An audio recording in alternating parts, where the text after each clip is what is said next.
Everyone good morning. मैं Vinodini college से online classes. आज आपका टॉपिक है होम साइंस के अंदर BA part first home science. और आज आपका टॉपिक है भवन यानी मकान निर्माण के अंदर किन किन चीज़ों का ध्यान रखना चाहिए और क्या क्या चीज़ होनी चाहिए एक घर के अंदर, एक भवन के अंदर।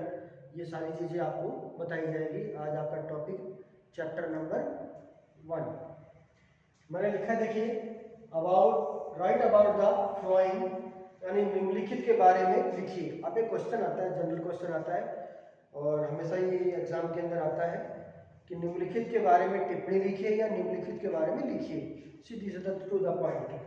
तो इसके अंदर अपन एक भवन के बारे में बात कर रहे हैं। तो भवन के अंदर सबसे इम्पोर्टेंट चीज़ ये है कि इसके अंदर नंबर 1 पे आता है, नंबर 1 पोजीशन है अपने इसके बरामदे का।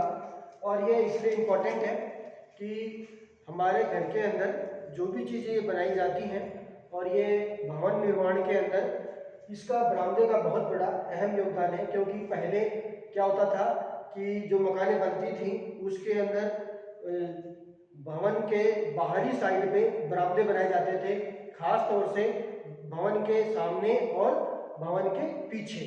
भवन के पीछे और सामने इसलिए होता था क्योंकि इसके अंदर एक गैलरी सी बनाई जाती थी और जिसके अंदर कुर्सियाँ टेबल वगैरह रख दिया करते थे। आज भी आप देखेंगे और इसके अंदर पत्र पत्रिकाएं पेपर वगैरह रखते हैं ताकि कोई भी बैठा है व्यक्ति आके पढ़ सके, बैठ सके, कुछ देर रेस्ट कर सके और पढ़ के अपना टाइम पास कर सके।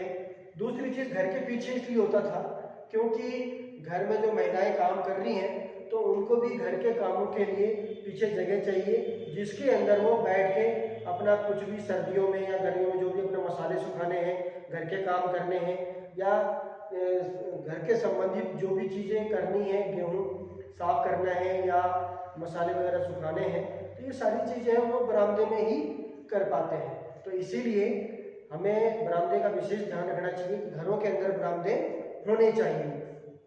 लेकिन आजकल बहुत कम लोगों के घरों में देखने को मिलता है बरामदे, और आजकल तो बरामदे है भी तो वो सारी जगह चारों तरफ बरामदे बना जाते हैं। लेकिन पहले क्या था कि घर के आंगन और आंगन के बगल में बरामदे हुआ करता था, घर के फ्रंट पे और घर के पीछे। मेरे ख्याल से टॉपिक आपको क्लियर हो गया होगा। दूसरा है आपका गैरेज। देखिए आज आधुनिक युग के टाइम में गैरेज बहुत इंपॉर्टेंट मायने रखता है क्योंकि सभी के पास, लगभग सभी तो नहीं कह सकते लेकिन अधिकतर लोगों के पास गाड़ी की व्यवस्था है, सुविधा है। तो गैरेज क्या है? गैरेज होने से गाड़ी की जो नुकसान है जैसे कि धूप में जलना, बरसात में और ठंड के अंदर, तो उससे उसकी सुरक्षा होती है, उसके कलर के वगैरह की। तो उसको आप अंदर रख सकते हैं, गाड़ियों को या कोई भी अपना सामान है उसको अंदर रख सकते हैं। लेकिन हाँ, ये इम्पोर्टेंट है कि गैरेज होना चाहिए। बहुत से घरों में गैरेज नहीं होता और गाड़ियाँ बाहर खड़ी रहती हैं। अगर जगह है तो गैरेज होना चाहिए और जस्ट मकान से दूरी भी होना चाहिए, जस्ट मकान के अंदर नहीं होना चाहिए, मकान के जस्ट बगल में होना चाहिए। और उसकी खासियत ये होनी चाहिए कि कम से कम उसका गेट है वो थोड़ा बड़ा होना चाहिए जिसके अंदर आसानी से गाड़ी अंदर बाहर जा सके, और इसके अलावा उसके अंदर स्पेस होना चाहिए। प्लस उस गैरेज के अंदर कम से कम 2 विंडो या 1 विंडो और अलमारी या रेक, ये चीज़ें होनी चाहिए क्योंकि उसके अंदर कोई भी चीज़ रखी जा सके, सामान रखे जा सके, हवादार भी हो जिसमें कभी जरूरत पड़ने पे उसका इस्तेमाल किया जा सके। तो इसीलिए गैरेज भी बढ़िया होना चाहिए जहाँ से रोशनी भरपूर आती हो। उसके बाद थर्ड नंबर पर है सीढ़ी एवं गलियारे। सीढ़ी एवं गलियारे, देखिए सीधी सी बात है, हर एक घर में, जिसके भी घर सिंगल स्टोरी से डबल फ्लोर पे है तो उनको ऊपर वाले मकान में जाने के लिए सीढ़ियों की आवश्यकता पड़ती है। लेकिन इसकी खास बात यह है कि मकानों में सीढ़ियाँ बनाते समय इस चीज़ का बिल्कुल भी ध्यान रखना चाहिए कि जब हमारे मकान है जो ऊपर सेकंड फ्लोर पे जाना है तो सीढ़ियाँ हमेशा बीच से स्टार्ट की जानी चाहिए। दूसरी तरफ सीढ़ियाँ हमारे आवागमन के लिए, ताकि ऊपर हम आराम से आसानी से आ जा सकें। प्लस सीढ़ियों की जो ऊंचाई है वो भी एक लिमिट में होनी चाहिए। बहुत सारे जगह आपने देखा होगा या ऐसा होता भी है कि सीढ़ियों की ऊंचाई बहुत ज़्यादा होती है जो चढ़ने उतरने में बहुत तकलीफें होती है। तो ऐसा नहीं होना चाहिए, सीढ़ियाँ होनी चाहिए लेकिन वो आरामदायक होना चाहिए और बढ़िया होना चाहिए। और जो सीढ़ियों के नीचे कोने होते हैं ना, नीचे बच जाते जगह, जो सीढ़ियाँ बनाई जाती है तो उनके साइडों में जगह बच जाती है, तो उन जगहों का जो इस्तेमाल है आप स्टोर के रूप में कर सकते हैं। किसी भी चीज़ को रखना है और वहाँ पर उसको लॉबी बनाकर ढक दिया, दीवार बनाकर, और उसके अंदर कोई भी चीज़ें स्टोर के रूप में रखा जा सकता है। ठीक है। उसके बाद है नंबर डी पे बैठक कक्ष। बैठक कक्ष की सीधी सी बात है, बैठक कक्ष का क्या मतलब हुआ कि जहाँ पे परिवार के सभी सदस्य आसानी से आराम से बैठ सके, उठ सके, प्लस कोई बड़ा ओकेशन हो, यानी फंक्शन वगैरह हो, कोई त्यौहार हो, या घर में शादी ब्याह हो, या कोई त्यौहार मना रहे हो, तो सभी एक जगह इकट्ठा हो सके, बैठ सके, उनकी सुविधा के लिए। हालांकि आजकल छोटे मोटे घर होते हैं, उनमें तो व्यवस्था नहीं हो पाती, लेकिन जो धनाढ्य हैं, पैसे वाले हैं, तो उन्हें भी इन चीज़ों का ध्यान रखना चाहिए कि घर बनाते समय एक ऐसी बैठक कक्ष भी होना चाहिए।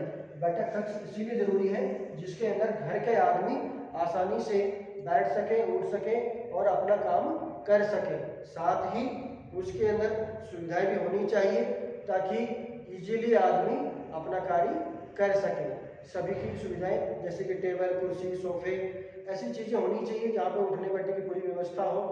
और साथ ही उस कक्ष के अंदर सफाई वगैरह, फर्श वगैरह भी अच्छे और चिकने होने चाहिए ताकि उसकी सफाई में भी दिक्कत ना आए और देखने में आकर्षक लगे। इसके अलावा भोजन कक्ष, देखिए सीधी सी बात है, भोजन कक्ष, भोजन कक्ष मतलब है कि जहाँ पर खाना खाया जाए। तो अधिकतर घरों में देखिए जो छोटे मोटे घर हैं या गरीब हैं, क्योंकि हमारे भारत के अंदर अधिकतर लोग 70% लोग गरीब ही हैं, 30% लोग ही अमीर हैं, लेकिन जो धनाढ्य हैं, पैसे वाले हैं, उनके लिए ड्राइंग रूम बनाया जाता है। और ये जैसे कि इसमें दे रखा है भोजन कक्ष जहाँ पे खाना खाया जाता है। तो ड्राइंग रूम के अंदर बड़ा सा सेंटर टेबल होता है जिसके अंदर 5-6 आदमी बैठकर खाना खाते हैं आजकल मॉडर्न युग के अंदर।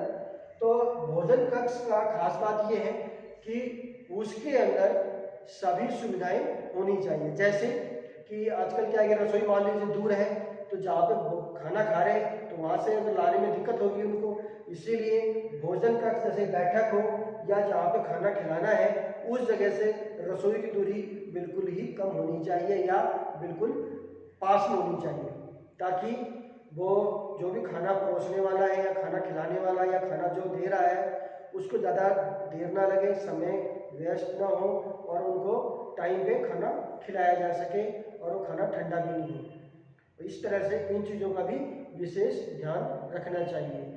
वहाँ से जहाँ तक पॉसिबल है हो सके तो जो किचन है उसका जो भोजन कक्ष है उसके बगल में होना चाहिए, ताकि किसी भी गृहिणी को ये दिक्कत ना हो कि खाना परोसने या उनको देने में देरी हो सके, या किसी की कोई चीज़ की आवश्यकता है भोजन करते समय उसको लाने ले जाने में वक्त लगे, तो इससे समय बचेगा और व्यवस्थाएं सुधरेंगी।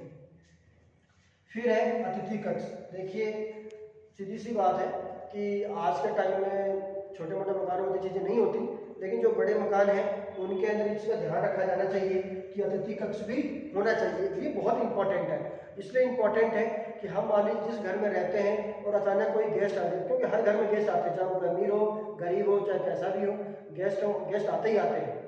तो हमारे यहाँ भी जब भी ये चीज़ का ध्यान रखना चाहिए कि कोई बाहर का व्यक्ति आए उससे घर के व्यक्ति को कोई प्रॉब्लम नहीं होनी चाहिए, कोई उनके प्राइवेसी में विघन नहीं आनी चाहिए। इसलिए इस चीज़ का विशेष ध्यान रखें कि जो आपका अतिथि कक्ष है वो ऐसी जगह या ऐसा होना चाहिए जो आपके रोज़मर्रा के कार्य रहने वाले कमरे हैं उनसे बिल्कुल अलग हटके होना चाहिए कि कोई भी आए तो इंटरफेयर आपको ना कर सके।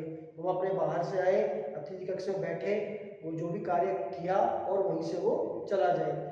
घर के मान लीजिए कई बार देखा जाता है कि अतिथि कक्ष छत के ऊपर बना दिया है या बिल्कुल बैक में बना दिया है, तो वो क्या है कि जो भी व्यक्ति आएगा वो आपके घर के बीच में से होता हुआ जाएगा, या अगर छत पे है तो आपके अंदर घर के अंदर आके फिर वो छत पे जाएगा।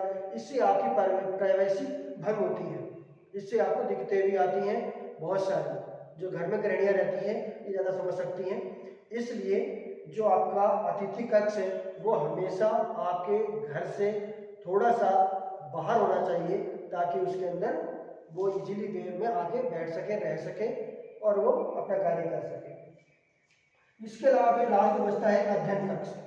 अध्ययन कक्ष तो आप किसी भी बना सकते हैं, चाहे वो आपका अतिथि कक्ष हो या बैठक कक्ष है, उसके अंदर भी आप पढ़ाई की व्यवस्था कर सकते हैं। लेकिन कहने का तात्पर्य ये है, इसका इसलिए इम्पोर्टेंट दिया गया है क्योंकि अध्ययन ऐसा चीज है जहाँ पे आप शोरगुल बिल्कुल भी नहीं हो, आवाज बिल्कुल भी नहीं हो, जिसके अंदर एकांत हो, आदमी आराम से बैठकर शांतिपूर्वक पढ़ाई कर सके, सोच सके, अध्ययन कर सके, उसके बारे में जिज्ञासा उत्पन्न हो और उसको समझ सके। तो इन चीज़ों के लिए एकांत होनी चाहिए। तो हमेशा अध्ययन कक्ष ऐसी जगह पर हो, या तो घर के लास्ट कोने में हो या वो छत के ऊपर हो, ताकि उसके शोरगुल या ऊंचाई से उसके पास आवाज़ ना पहुंचे जहाँ पे शोरगुल हो।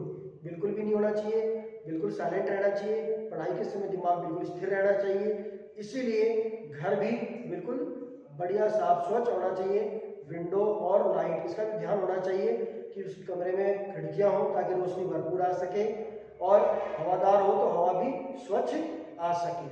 तो इसलिए इस चीज़ का विशेष ध्यान रखना चाहिए। इन सारों बातों से जो इसका एक ही निष्कर्ष निकलता है कि ये जो टॉपिक है घर बनाने का, इसके अंदर एक आम आदमी या एक घर बनाने के लिए इन सारी चीज़ों को ध्यान में रखते हुए मकान का निर्माण करना चाहिए, ताकि वो किसी भी दिक्कत या परेशानी का सामना वो या उसकी फैमिली ना करे। धन्यवाद। इसके बारे में अगर कोई भी और एक्स्ट्रा जानकारी चाहिए तो मुझे आप कॉल करके या मेरे व्हाट्सएप पे आप संपर्क कर सकते हैं।